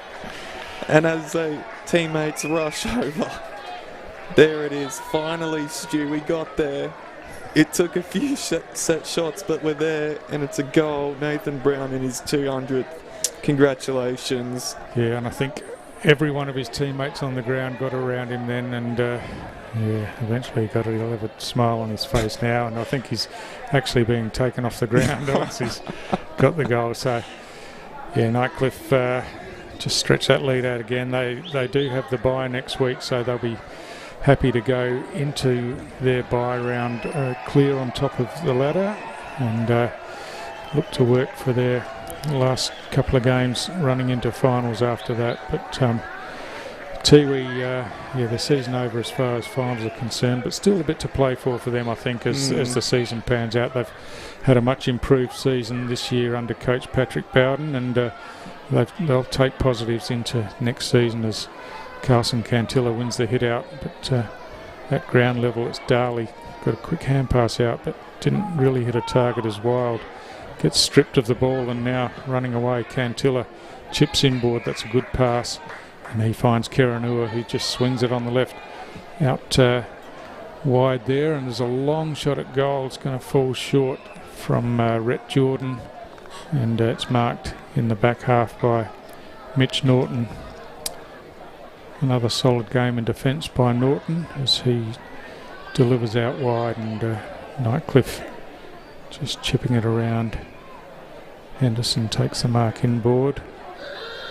As in fact it's Cooper Darms as the siren goes to end the game. So in the end it was 3-2 in the final quarter, but Nightcliff had the game well in their control going into that final quarter, and I think Coach Lee Crossman will be pretty happy with another solid performance, Ryan. Yeah, spot on, and as we just spoke about, Tiwi out of finals, but plenty of positives to come away with this season. Their coach early in the week, I believe, said they're going to play with nothing to lose, but unfortunately it does come to an end for Tiwi. But yeah, really keen for next season for Tiwi. They've built a really nice foundation here, but unfortunately fallen well short of ladder leaders Tigers. Stu, any best players from you? Oh yeah, look, the usual suspects really for Nightcliff. Brody Philo was had plenty of the football. Tardru came into the game. Cameron Eilert had a lot of it as well. I liked the game of Cameron Wild, and as I said before, Mitch Norton was strong down back, and Tiwi not so much. Of course, Sam Darley gets a lot of the ball as usual, but a bit disappointed with some of their stars. But as you said, plenty to look forward to for Tiwi going into next season, and we wrap up this game looking forward to Wednesday night, Ryan. Absolutely. Well, thank you so much for joining me, Stu. It was Nightcliff in a dominant win, so thank you so much for joining us.